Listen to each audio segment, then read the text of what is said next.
Hello, everybody. My guest today is Dr. Ford Dyke. Dr. Dyke collaborates globally with high-level performers such as corporate executives, elite athletes, physicians, academicians, first responders, and military personnel. His methodology integrates components of his professorship, 7-year career as a Team USA athlete, and experience as a performance coach for Auburn wheelchair basketball and United States Olympic and Paralympic Committee. Dr. Dyke is specialized in optimizing human performance. Dr. Dyke, welcome to the IJK Podcast. Imad, thank you so much for having me, man. I really appreciate it and look forward to the conversation. Likewise, thank you very much for joining me today. First of all, I'd like to understand, for the sake of our listeners as well, how can we define human performance optimization in very simple terms? Super simple. It's all about the human experience. We all have individual experiences, as well as the collective experience, that you and I are having right now as a host and as a guest. But even bigger than that, 8 billion plus people on this planet, we're all interconnected. So the question is, how do we optimize our experience, whether that is our performance in the respective performance domain that we're in? It could be we're pilots. It could be we are parents. It could also be that we're helping individuals on a global level. So it doesn't matter necessarily what performance realm you're a part of. The fact of the matter is that you are human. How can we elevate the experience? How can we optimize the performance and make sure that we're doing so in a sustainable way, such that we're focusing our efforts on a health and wellness perspective as well? All right. Thanks for that.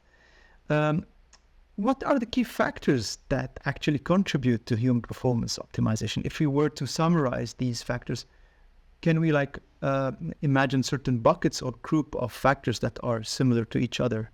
Absolutely. And I like to break it down into a 3-part step-by-step process. So for starters, people that are interested in working with me, I always start at foundation, ground level, and that's what I reference as calibrate. So how do we calibrate the ABCs of human? And that would be awareness, breath, concentration. So first and foremost, how do we build awareness of what's happening both inside of our vehicle, our vessel, anatomically and physiologically speaking, as well as outside? What's going on in our environment, and how do those two things interplay? What's the interdependence? What's the relationship? We can do this by way of focusing our attention on a very grounding mechanism, and that would be our respiration cycles, inhalation, exhalation. So that would be breath. And that conduit helps us to concentrate. Now we can turn our attention and focus on exactly what we're interested in that present moment. So that's calibrate. How do we set the foundation, ABCs, awareness, breath, concentration? Then we take it to elevate. How do we now bring this up to the next level? And that would be referenced by the 5 elements of human, HUMAN. Hydrate, unplug, move, aspire, nourish. Those are the 5 elements. Those are the core facets of how we then elevate our experience. Drinking half of our body weight in terms of ounces per day of water. We're water-based creatures. Making sure we unplug, sleeping 7 to 9 hours a night of quality sleep. Move, ensuring that we have about 150 minutes of physical activity throughout the week. Notice I didn't talk too much about specific training modalities of resistance training or aerobic, anaerobic. Just let's move a little bit more and potentially be a little less physically inactive or sedentary. A would be aspire. How do we set up our aspirations, our inspirations, and our intentions for the day? The first thought of the day when we wake up really dictates the rest of our day. And then lastly, I kind of save the best for last in a way. That's nourish. What type of foods, what type of nutrients are we ingesting? Whether that's supplementation, minerals, vitamins, anything that we're putting into our system. How does that fuel or not fuel our battery? So that's step 2. That's elevate. And then lastly, the third part of the methodology would be sustain. How do we make sure that this is a sustainable way of living the human experience? And that's what I reference as micro, meso, macro. And I alluded to this a little bit in the intro. The choices I make individually, myself, that's micro. That's just me, number one. Now, how does that affect the choices potentially you make if we're connected? And we are. And that's, then other people in the health and wellness industry or the podcast space, etc., starts to grow. And now that's meso. These are the small subsets and sub cohorts of humans. And then ultimately, how do those affect the grand scale of things, which would be macro? Again, 8.2 billion and change on this planet. That's a lot of micros. And I believe my vision is that once we each individually make a change for the better, we have an effect on the greater whole. And now we have a much better planet, a much better home. Pretty interesting. Okay, thanks for sharing this. So I understand from what you just said that basically human performance optimization has physical components, emotional components, nutritional components probably, and you mentioned things like sleep as well. So you try to have a holistic overview of optimization. So those parameters do not address only the physical aspect, but also the mental aspect as well, right? Absolutely. So, okay. And on that, actually, what role do you think mindset and attitude play in achieving peak performance? Because you could be like, let's take the example of an athlete, right? You could be like the best physically ready athlete. You could have very good conditioning and a very good endurance and a very good training. However, if your mindset is not top notch, then you're probably only at halfway there, right? I believe so, Imad. And, it's kind of what I mentioned earlier about our aspirations, these first thoughts we have when we wake up in the morning. Ideally, that's a quiet space. That's before we get on the proverbial treadmill and we hit the notifications and calls and emails and all these different spaces, and information starts flowing into our brain. We have a minute there to just pause, reflect, see where we're at. It changes every day, and it depends on our energetic state, our physiological state. Our dream state helps, craft our future and our past. But really what matters is the present moment. And I think the more we can stay in the present moment, we can win the moment. And what's important now, not tomorrow, not yesterday, but what's important right now for us. And I think that sets up a growth mindset, and that helps us approach life in a very positive lens. It helps us to look at failures as not obstacles, but opportunities to really grow and evolve and change for the better. And honestly, man, that's the definition of the human experience. We all go through growth and change and evolution. If it wasn't for people before us, we wouldn't be here. And if it wasn't for us, the next generation wouldn't be there. So that's the idea of making sure it's a sustainable way of living. Okay, I understand. Now, what role does physical fitness play in optimizing human performance in general? Not only in sports, I'm talking in general.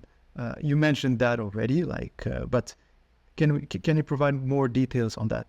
Sure. Yeah. We're human beings, and the brain is the organ and the mind is the brain in action, and it sits atop the body, and the body's the vehicle. And if the vehicle is not in good working order, then the brain starts to suffer, the thoughts start to suffer, and the productivity, creativity, connection points, they all start to degrade. So it's really important for us to make sure that our vehicle, the only vehicle we truly own, it's not this car or motorcycle or bus or airline or aircraft or watercraft. This is what we've been given. And I think if we really pay attention to it and take care of it, it'll serve us really well. It's what we use to traverse the world.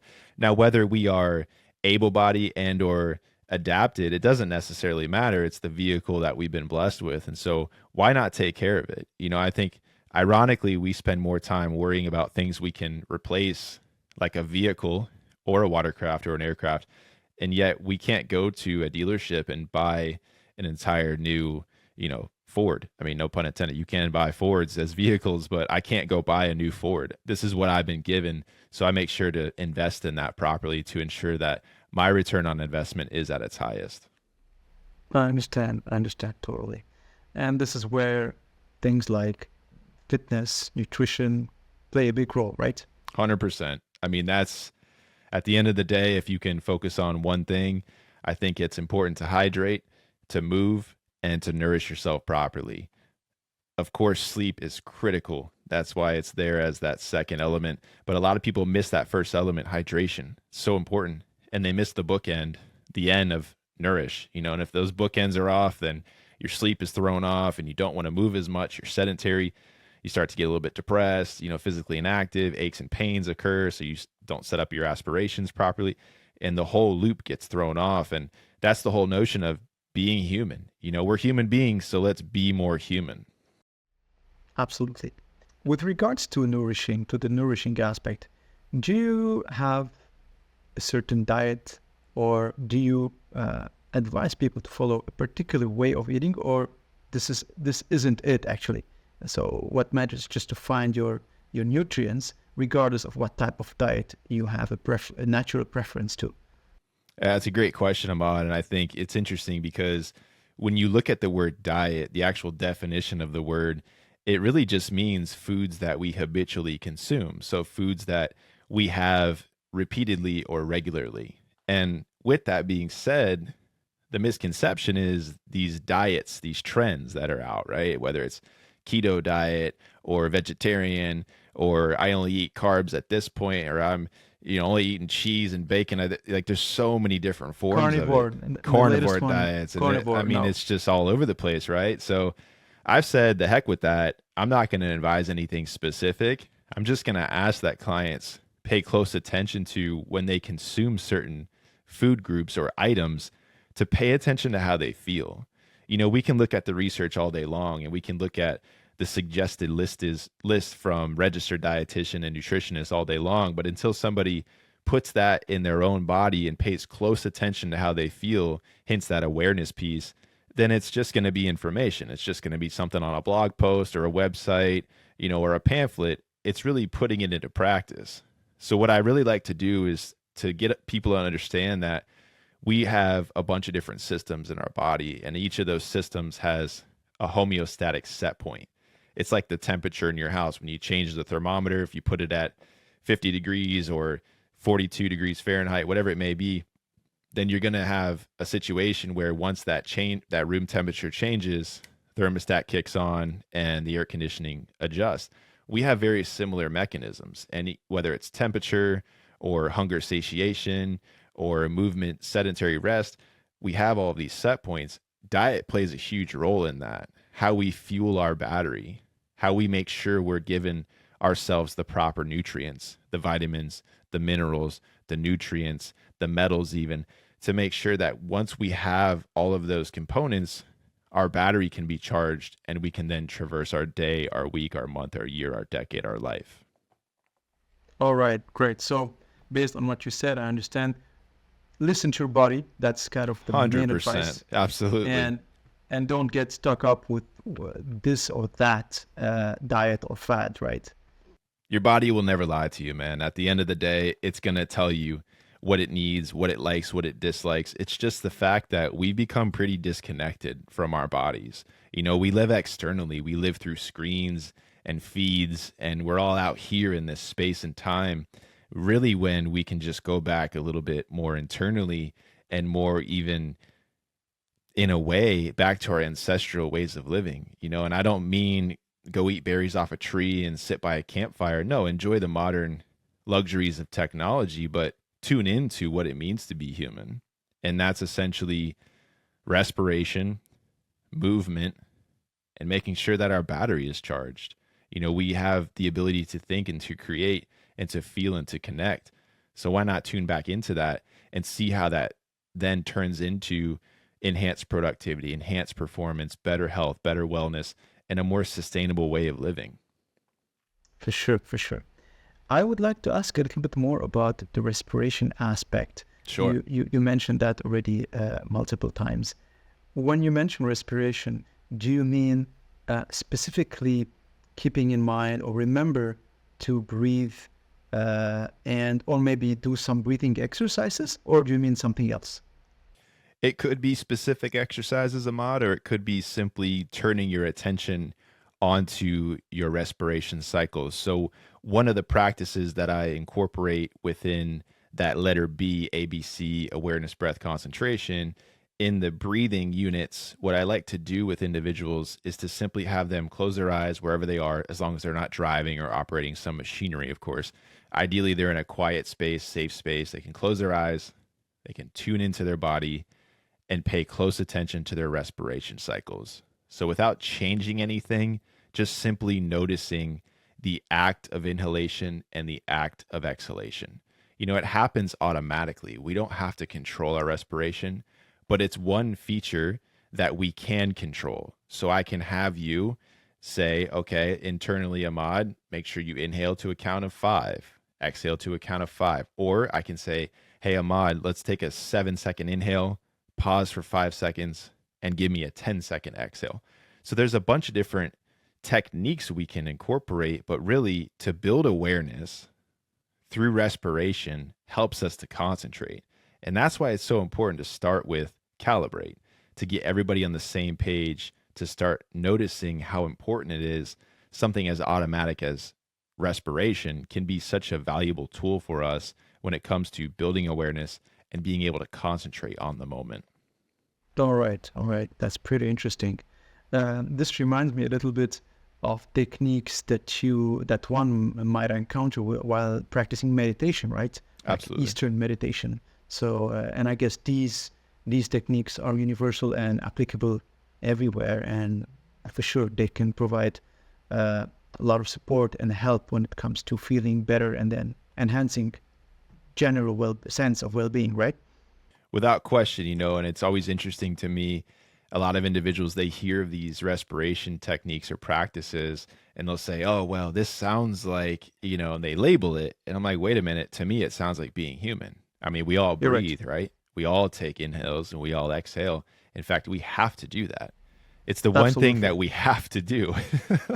like we don't have to eat clean. We don't have to exercise. I mean, heck, we really don't even have to sleep the requisite 7 to 9 hours. I mean, sleep has become an epidemic. Like let's talk about that for a second. It will become a pandemic eventually. But the notion of, well, these specific respiration exercises sound like this form of, it's kind of interesting. And I just try to strip those labels away and peel back the onion and get down to the root. And that is, we're human beings. We require respiration. It's something we do automatically, but it's something that we have full control over. And once we understand that, it can help to regulate all of these other systems, whether it's our heart rate, our muscles firing, our focus and concentration, our digestion, our immune system, our stress levels, our sleep and recovery. I mean, it's intimately connected. Hence why, again, it is the foundation. It is calibrate before we elevate and before we can get to that sustain. Okay. That's very interesting. Thanks for sharing all these different insights. And I have so many questions that are coming up. One of them is linked to sleep. You mentioned the importance of sleep. However, these days, with the prevalence of screens and smartphones and notifications, sleep is being disrupted all the time, right? People tend to sleep late, and before they sleep, the last thing they do is checking their phones. That's right. Do you think this has impacted? I mean, so we know that there's a negative impact for sure, but how big is that impact, do you think? And what are some tips that you can provide our audience when it comes to sleep hygiene? I mean, how big is the impact, to answer the question of how do we quantify that? I don't know. I mean, I know it's a massive impact, from a safety standpoint, from a health standpoint, just from longevity as a whole. I mean, look at the pharmaceutical industry when it comes to sleep aids. That's a multi-billion-dollar industry. That was with a B, by the way. And I don't think that should be the case, because the follow-up question of what are some tools and techniques to help with our sleep hygiene, it's pretty straightforward. If you think about the way in which we've existed on this planet, only in a small period of time, I'd say the last 100 to 150 years, has modern technology changed the way in which we interface with the world. These bright lights I have on right now, and the Wi-Fi spinning in my house, and Bluetooth connectivity in the studio, and all these different, these watches and all these, items that I have that my brain is interfacing and interacting with. Evolution hasn't caught up to that. My frontal lobe hasn't evolved to that because I'm only about the fourth or so generation, give or take, that has been interfacing with this type of technology, this level of technology. I mean, hell, it's really just about 2.5 to 3 generations. But in fact, if you go back 5, 10, 12,000 years, those humans didn't have this type of technology, didn't have this type of interaction. And I'm pretty confident, now don't shoot the messenger, but I'm pretty confident they were sleeping pretty soundly. They didn't have the notifications blasting them in the middle of the night. They didn't have the blue light coming off of screens. They didn't have to worry about city lights blasting them, before they go to bed. And all these different things that have an effect on our cortisol and our melatonin levels, when cortisol should be dropping as the sun sets and melatonin should be rising, and then it's flipped in the morning, melatonin drops and cortisol rises with the sunrise. We've got all of that backwards now because of the modern comforts. Of course, this is developed nations and global north nations, but really it's globally, it's worldwide. A lot of individuals on our planet have access to cell phones, and that alone, those smartphone devices are emitting so many blue light frequencies that it's disrupting how we go to sleep, how we prepare ourselves for sleep. So environment, number one, is huge, but also the awareness and the intentionality of making sure, what? I use technology, of course, but I have time points that I set all of my devices to flight mode. Hey, when the sun sets, I'm done. I'm not going to be in front of a screen. If I am, it's a projector on the wall, which is not an LCD screen.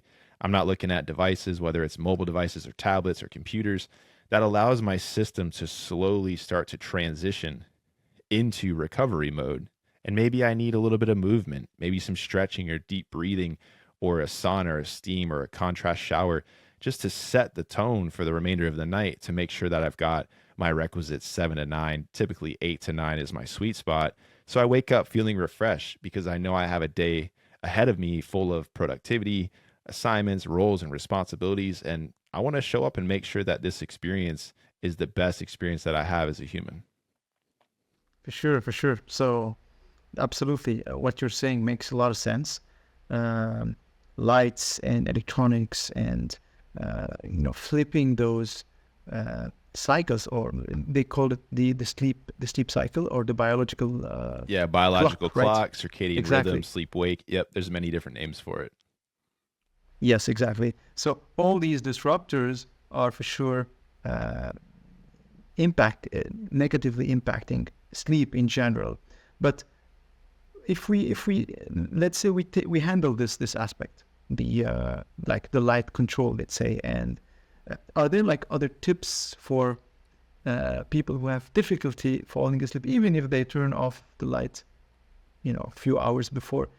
Are there any tips that we can action or implement in our daily routine that can maybe make the process of falling asleep easier, and also minimizing the number of times we wake up? I mean, some people sleep, but they wake up a few hours later, and then they have a hard time falling back asleep.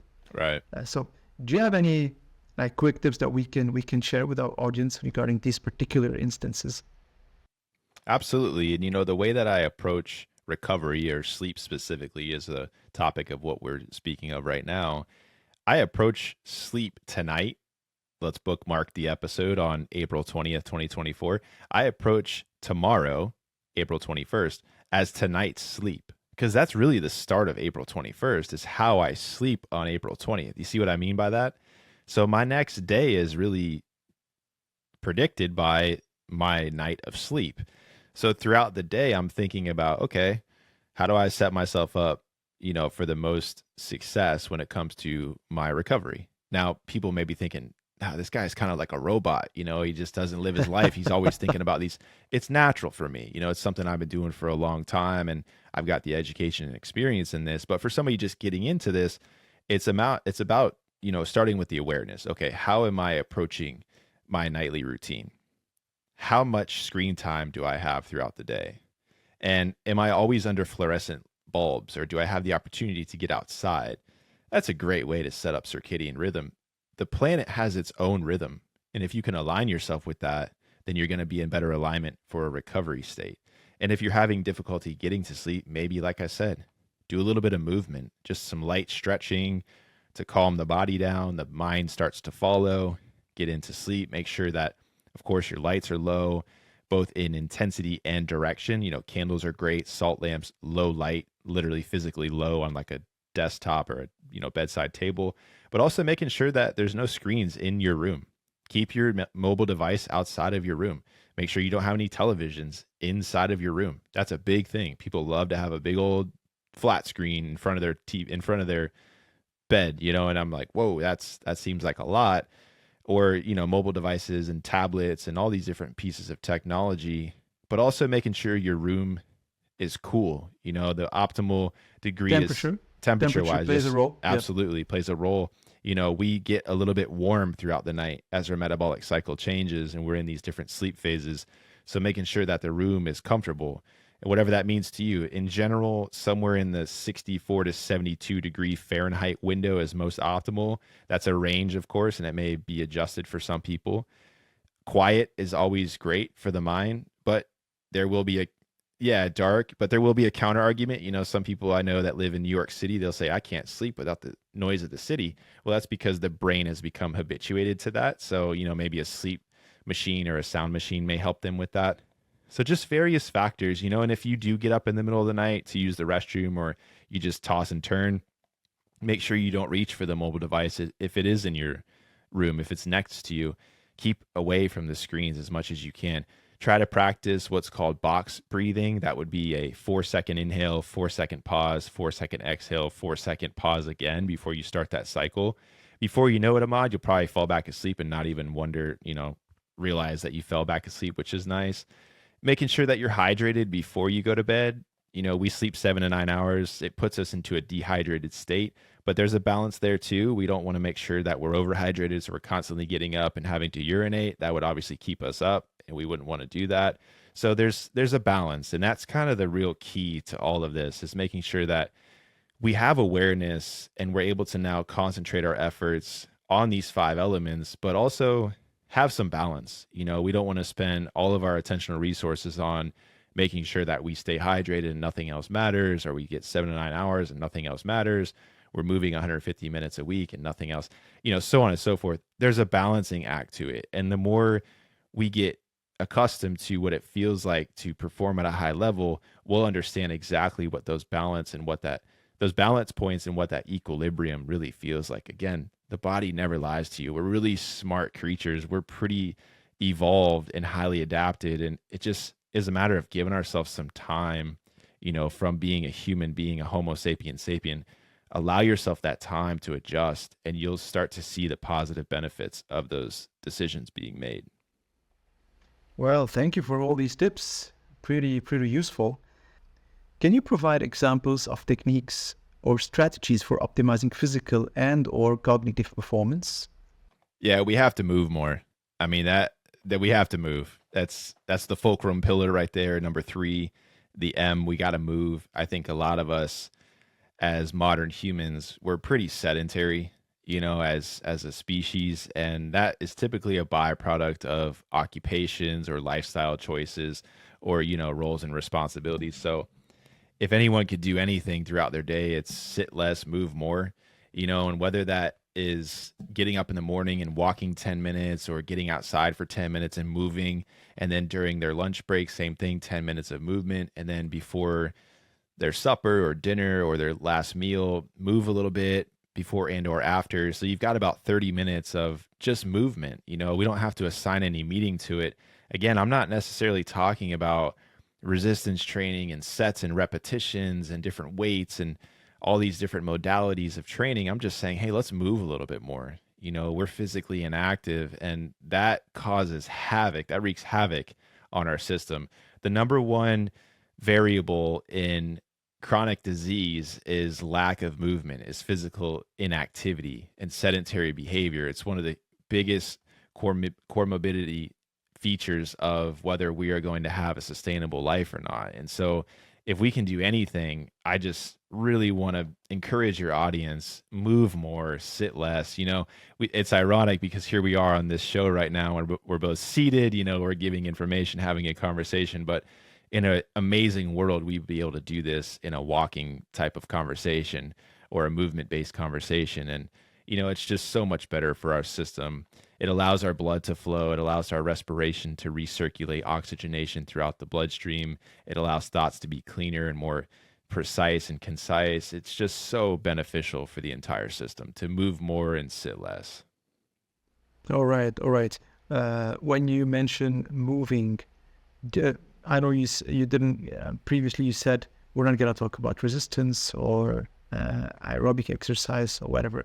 But does this moving component vary with your level of fitness, your age, where you are in life right now, or there are like certain rules that can be applicable to anybody and everybody when it comes to the moving component? Yeah, great question. So I really want to emphasize the power of walking. You know, walking is one of our best forms of medicine, and I'm just asking people to walk consistently for 10 minutes 3 times a day. 30 minutes. I mean, come on, 10 minutes. People can't break down 10 minutes just to walk, whether that's in their neighborhood or a nearby park or even in a cityscape. Just go for a stroll. Just literally go for a walk and try that 2 to 3 times a day, and you will accrue your 125, 150 minutes throughout the week of physical activity. I'm not saying you need to join a CrossFit gym or start training for the Paralympics or anything like that. No, like let's just start walking. Let's just start there, see how we feel. With the basics. With the basics, Imad, exactly. And then we can go from there. We can start to maybe incorporate other modalities of quote fitness and quote training into the story. But until we have the foundation and the baseline down, why are we doing back squats and hacks and goblets and push press? Like, why are we really worried about that if we don't have our foundation down? Yeah. Ford, I heard you have repeated multiple times outside or outdoors. Why are you emphasizing to do that movement outside? Is it like because it's better, or is there like any additional benefits that you would get if you would walk 10 minutes outside versus walking inside your apartment? Yeah, thanks for picking that up, Imad. So in my PhD, my focus was on outdoor environments specifically. And we looked at green spaces, so something like a forest or a park or a nature ecology preserve, something like that, that elicits a certain response in the brain. And we also looked at blue spaces. So whether that was a river, a lake, a stream, a pond, or even walking on the coastal line, like a beach as an example. And we compared that to urban spaces. So having people go through something like a Miami or a New York or a Chicago or an LA or a Houston, Dallas, something like that. And we saw big differences in overall experience, but also more importantly, the restoration of the attention system. So in our brains, we have in the prefrontal cortex, which is the neocortex, it's the newest area of the brain, we have certain systems that allow us to focus our attention. They're essentially resources, or they're sets of resources that allow us to place attention on one thing and focus on another thing and move throughout our day. But the more we use that attentional pie, so to speak, it starts to become consumed. And that would be related to directed attention fatigue. So the longer we have this conversation, right? I'm your guest, you're the host, we're relaying and conveying information back and forth. We are using our attentional resources, whether we're aware of it or not. And even your audience, ideally listening to the conversation, they're consuming their attentional resources.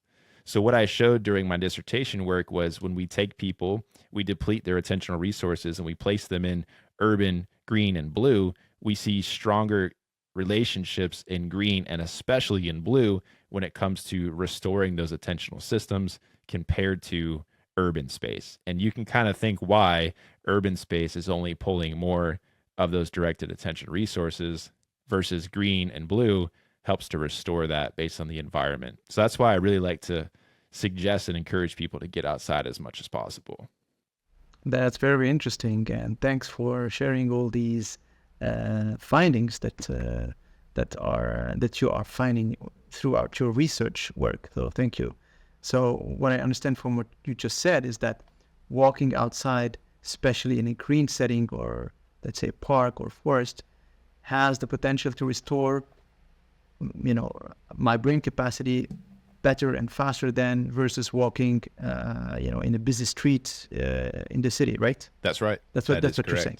Yes, sir. Wow, this is something really, really that I didn't know about. I mean, I thought just walking is just walking, whether it's inside my apartment or on the street or in a forest. But now that you're mentioning that, I'm gonna make sure to always walk in a green space. Yeah, definitely. And also think about the footwear that you have on, right? Modern humans were very disconnected from the planet, the surface of the planet itself, because of the footwear we have on, right? I mean, right now I'm actually barefoot in the studio, but if I'm going outside, I tend to put on a pair of shoes, right? Like most people in modern society.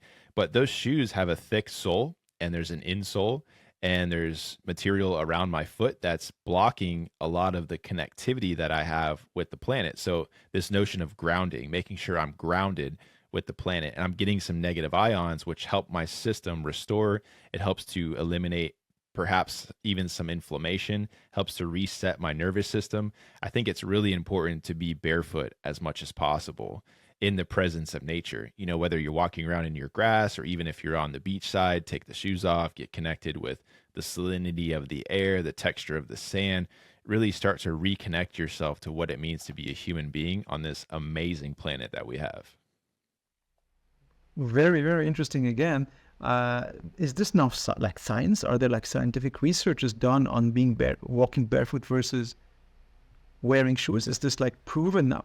There is, That yeah. yeah, And one caveat that I'll make, you know, as a research scientist is that science doesn't necessarily prove anything. It makes those suggestions, right? It tries to support these ideas with evidence in, you know, these research realms and these domains. But I will say that there's a company that is out that's really leveraging the value of barefoot footwear, and it's called Vivo Barefoot, VIVO Barefoot. And their idea is to make a shoe more minimal and have you get the best opportunity to reconnect with the planet, to make sure that your biomechanics are more optimal, you're more connected, you have less waste, so it's more sustainable. They're even building a compostable shoe right now, so they're going from scan to actually put on the foot and then back to the soil, which is a full chain of reduce, reuse, recycle. And it's just an amazing way of thinking about how we interface with our planet. You know, shoes, they end up in the landfill and they end up causing more problems than they do benefits. But companies like Vivo Footwear are actually pushing that norm, pushing that status quo, and it's exciting to see. cool. I'd like to talk now a little bit about stress in general and its impact on human performance. I know stress is a big topic, and you know it probably warrants its own episode or even series of episodes. But yeah, Could be, yes, exactly. sir. But what are some tools to manage stress for peak performance at work and in life in general? Well, I'll start by saying stress is a good thing. You know, it's kind of it's definitely a good thing. And without stress, we wouldn't be here, Ahmad. You and I physically would not be here. We have to stress the system in order to adapt. But stress, there has to be a balance. You know, it's like within resistance training. If I don't use enough resistance, I will never grow. I will never have hypertrophy or strength or endurance. But if I do too much, I could potentially injure myself. I could tear a muscle, pull a tendon, dislodge a joint, etc. Same thing with stress as a whole outside of an exercise context. You know, if I don't have some form of quote stress, then I will never adapt. I will never evolve. I will never get to the next level. It's like kind of like a video game, if you will. If you're in a video game scenario and the levels never get hard, then what's the point of the game? You're never going to want to be incentivized to learn and to grow and to push and challenge yourself. So I think stress, unfortunately, gets a bad rap. You know, it's just kind of chalked up as that's the last thing I want in my life is any sort of stress. Get away, no stress at all. That's not feasible. That's not practical, you know, and so it's really important to approach stress as another tool to use as a lever to elevate the situation. It's just a matter of how do we balance ourselves? How do we get away from burnout and this notion of the proverbial treadmill of just getting up, going to work, getting up, going to work, go to sleep, get up, go to work, eat, sleep, and it just becomes repetitive versus, okay, I'm more aware of this situation right now. I'm experiencing some stress. What types of tools and techniques can I do to make sure that I'm approaching that stress as a way to build some adaptation in order to get stronger and in order to be more mentally tough, physically tough, emotionally tough, spiritually tough. So when I encounter that next form of stress, I have everything I need. I've already experienced this before, and I can move through this experience. I see. So you see stress more of a challenge rather than a negative event, a challenge that has the potential to unlock or like, let's say, allow human beings to grow and to become stronger. That's how we see it. It's a lever, it's a tool, and as long as your lever is long enough and you know exactly where to stand, you can move the world, and it's a perspective that I think changes the way in which you approach situations. It's either you have a fixed mindset, oh, I don't want to be stressed and I don't want to do this and I don't want to do that, or hey, this is an opportunity for me to grow and to slingshot, whether that's in my career or in my experience or in my fitness, my wellness, whatever it may be. It could be anything that someone's experiencing. I can approach this with more intentionality. And that's a growth mindset. You don't have a fear of failure. You welcome failure as not an obstacle, but as an opportunity to really springboard ahead and launch yourself into that next level of the game, so to speak. I see. All right. Well, that's very motivating, and thanks for sharing your perspective on stress. Now,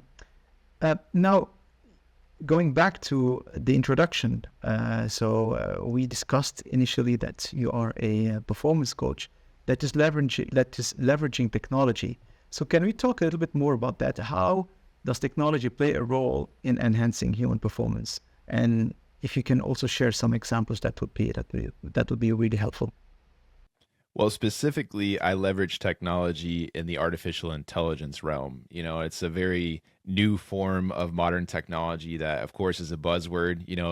It's kind of like clickbait situation that you'll see people, anything that has AI or artificial intelligence next to it, I'm going to go and consume that information. So in a way, it's a nice way to capture a conversation starter for people. They're asking me like, how the heck did you get into this artificial intelligence space in conjunction with performance coaching? And to make a long story short, I interfaced with a platform that started back in 2023, right at the cusp of the release of something like a Chat GPT situation.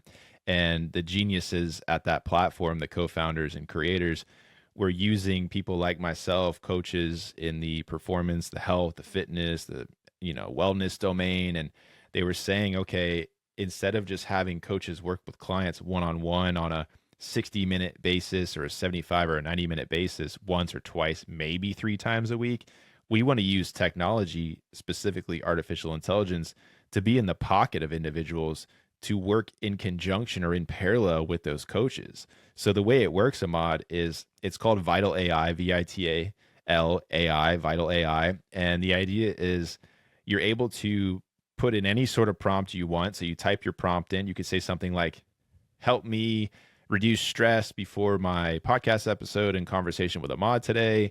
I'm a little maybe anxious or I'm unsure or whatever it may be going on with that individual. You can select the coach's voice that you want. As I mentioned, I'm one of the featured artists, featured coaches and voices on the app itself.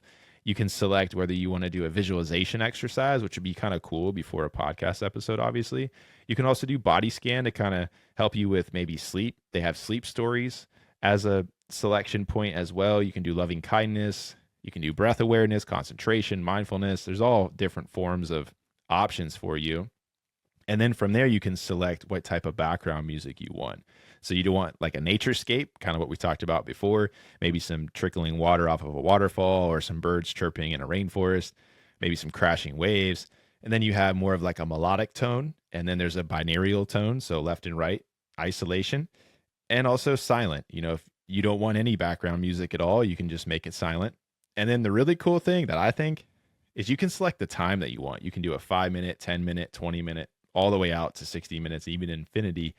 And then what I really think is neat is they're incorporating multilingual features to these sessions. So my voice, you can select English. You can also select French and Italian and German. Using your voice? Using my voice. It's pretty wild. Like I can listen to myself run a session for me in Spanish. Oh my God. It's kind of cool, right? And so right now there's 5 languages total, and they're interested in adding more and more languages, including a language like Arabic. So it's going to be really cool how the speed at which technology is evolving, specifically artificial intelligence. So that's my, 2-minute spiel on how I'm leveraging AI in my field of performance and health and wellness coaching. Okay, that's impressive. So things, as you said, are evolving very fast indeed. And sorry, what was the name again of that app, or it's still being developed right now? It is an app. It's in the Apple Store right now, so it's on iOS, and I believe they're currently working to get it on Android. It's called AI, so VITAL, like Vital AI, artificial intelligence. Vital AI. It's the world's first mindset coach driven by AI, and that's why I use that terminology as being the world's first performance coach powered by AI. So a really cool, really humbling opportunity. Super grateful for that. Big shout out to Vital AI for allowing me to be a featured artist and featured voice on the app. Well, congratulations then, and I'll make sure to check it out. Thank you. I appreciate it. Yeah. And I also encourage our listeners as well to have a look. I'd like to, now, like a small parenthesis, based on what we discussed today already. The name of a famous, let's call him self-help or performance enhancer as well, or human performance optimization expert, came to my mind. I don't know if you've heard about him. I'm sure you have. His name is Wim Hof. Of course. Yep. What do you think about his techniques, mainly those, like the two main ones, like the cold exposure practice that is now being practiced by many celebrities, including Joe Rogan and other athletes, and as well his breathing technique that is now taking internet by storm. What do you think about these things, and do you practice them yourself? I mean, really what he's doing is what we talked about before, Imad. He's stressing the system, right? So he's allowing people to stress their bodies and their minds in a controlled way, right? Whether it's contrast therapy, through cold therapy or hot therapy, and through specific respiration techniques to really challenge themselves to expand their lungs, expand their diaphragms, build up resiliency, have that growth mindset. So I'm all for his techniques. I think they're really great. I don't necessarily subscribe to it or prescribe any of his techniques. I have my own form of methodologies that I leverage through evidence-based experiences within my education and my expertise. But by no means do I knock or, say, oh, you guys shouldn't be doing that. It's another form. It's another way of adapting through specific stressors. And I think he's got some pretty amazing work out there. So I would definitely encourage people to check him out. Okay, that's great. I just wanted to know your opinion about him, and thanks for sharing that. Ford, now, how do you see the field of human performance optimization evolve in the next 5 to 10 years?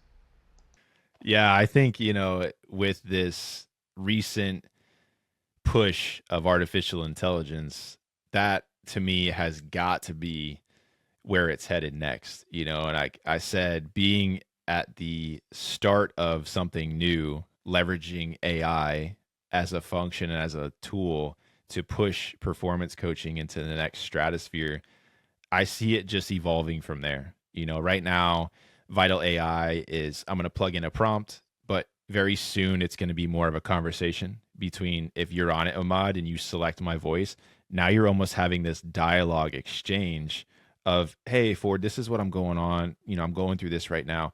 Oh, hey, Imad, thanks for reaching out with this question. Now, this is all AI. This isn't necessarily me physically. It has my expertise, my knowledge, it has my experiences, it has my personality even baked into my avatar, essentially. But you're now working with somebody that has access to hundreds of years of knowledge, if not thousands of years of knowledge that is now within the internet, right? So the internet is a global sphere of information, and it allows us to have access to it at our fingertips with a subject matter expert as the face, which would be like myself. And now you're having a conversation with me, and I'm challenging you to take these concepts, take these tools and techniques and modalities and incorporate them in your life to get you now to the next level.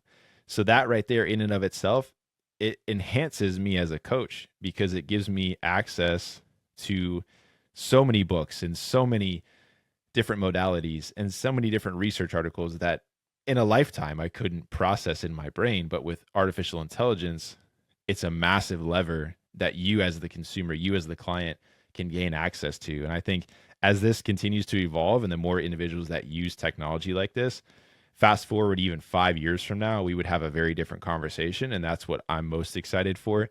I don't ever want to be the person left at the train station.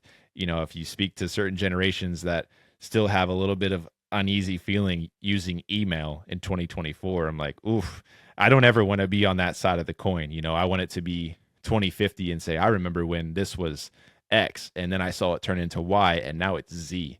You know, I want to really see that innovation and that evolution of how we're leveraging technology in this specific space, but of course in other realms as well. Very exciting future for the space then. Ideally, for sure. Ideally, yeah, with this intersection of tech and performance optimization.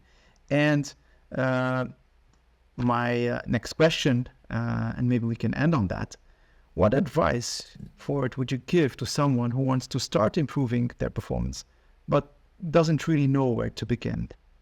I would say to them, start slow and start small, you know, as simple as possible. And simple doesn't always mean easy. Something as simple as maybe each morning or each night, sit for a minute for 60 seconds and just do nothing. Like literally do nothing. Don't try any specific technique or modality or read anything. Just be human for a second, you know, just sit, notice, maybe write something down about your experience and do that for, let's say, 60 days, 2 months. And then from there, you're going to have a lot of questions. And I think when you're armed with questions, it opens up a conversation and an opportunity to really challenge not only yourself, but others. And with that challenge, we can all grow, we can all evolve and become better versions of ourselves. You know, I think that's what we were really here to do, is to enjoy the experience, but also elevate, right? And make sure that we're optimizing this whole thing called the human experience. Okay, excellent.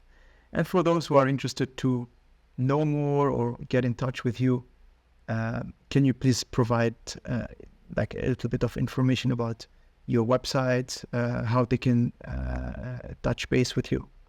Easiest way to get a hold of me is my website, forddyke.com. That's first name, last name.com, FORDDYKE.com, as well as LinkedIn. I'm an active user on LinkedIn, thought leader, pushing content all the time, having virtual coffees with individuals, just kind of seeing what they're up to in their world, answering questions, consulting, working in collaborative spaces. This is what I do. This is why I'm here. And I'm always available, always interested in having a conversation with somebody. Great. Well, thank you very much, Dr. Ford Dyke. And it was a pleasure to have this discussion with you on human performance optimization. I think that's going to be an evolving field and a lot of exciting innovation in the space. So looking forward to have another talk, maybe sometimes in the future. Sure. Yeah, that sounds great, Imad. Thank you so much for being a gracious host. I really enjoyed the conversation and look forward to another conversation down the line. Likewise, thank you very much for it.